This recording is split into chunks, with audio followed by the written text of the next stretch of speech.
I'm Tom Dalton. This video demonstrates a simple partnership formation. In this example, there are two partners, both who contribute property in exchange for a partnership interest. Let's jump right in. Let's assume we have two people who want to form a partnership or an LLC. One partner has $1,000 in cash, and the other partner has land worth $1,000. They will each contribute their property to the partnership in exchange for an ownership interest in the partnership. We usually just call this form of ownership a partnership interest. The partnership now owns the cash and the land, and the two partners each own a partnership interest. This was a property exchange. Partner 1 exchanged cash for the partnership interest. Let's estimate that the partnership interest received by Partner 1 is worth $1,000. That's a reasonable estimate because Partner 1 gave up $1,000 in cash for the interest. But to be sure, we should probably have the interest valued by a qualified appraiser. The partnership interest may be worth a little more or a little less than $1,000. Partner 2 also received a partnership interest that is worth about $1,000. The tax basis of cash is always equal to its fair market value, in this case, $1,000. But the land is different. Let's assume the land was purchased by Partner 2 for $400. Now the land is being exchanged for a partnership interest that is worth $1,000. It looks like Partner 2 may have a profit on what is essentially a sale of land for a partnership interest. Partner 1 and Partner 2 are both receiving something worth $1,000. This makes sense because they are both giving up something that is worth the same amount. But the tax basis of the cash and the land are different. This will affect the taxability of the transaction. This is essentially two property sales, with the sales price being $1,000 for each partner. The expense of the sale is the tax basis of each property being sold. The sales price, less the cost of the property being sold, equals a realized gain or loss.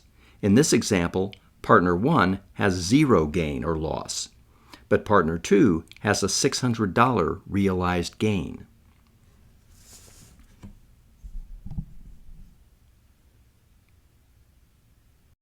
For taxes, every property transaction has 3 steps. The first step is to calculate the realized gain or loss. That is what we just did with the zero realized gain for Partner 1 and the $600 realized gain for Partner 2. The second step is to determine whether the gain or loss is recognized. Recognized means that the gain or loss shows up on the tax return. If the gain or loss is recognized, then we go to step 3, which is to determine the character of the gain or loss. The character means how the gain or loss is treated on the tax return. In this case, for Partner 2, the question is whether the gain is taxed at ordinary tax rates or the lower long-term capital gain tax rates. In our example, we are now at step number 2. Is the realized gain taxable? Internal Revenue Code Section 1001 sets the default rule that all gains and losses are recognized unless there is an exception.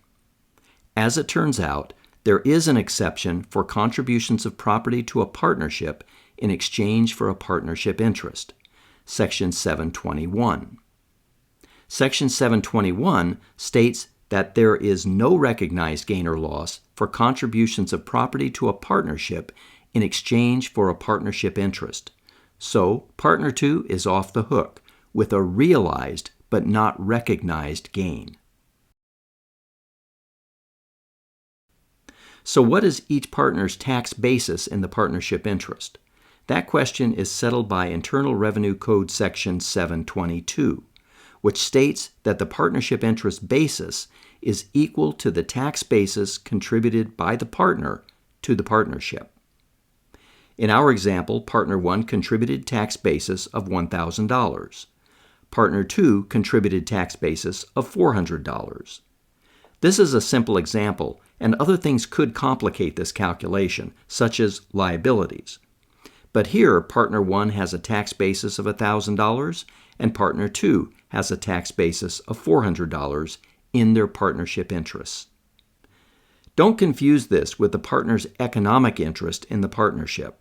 A partner's economic interest is the partner's claim on the fair market value of the assets if the partnership dissolves.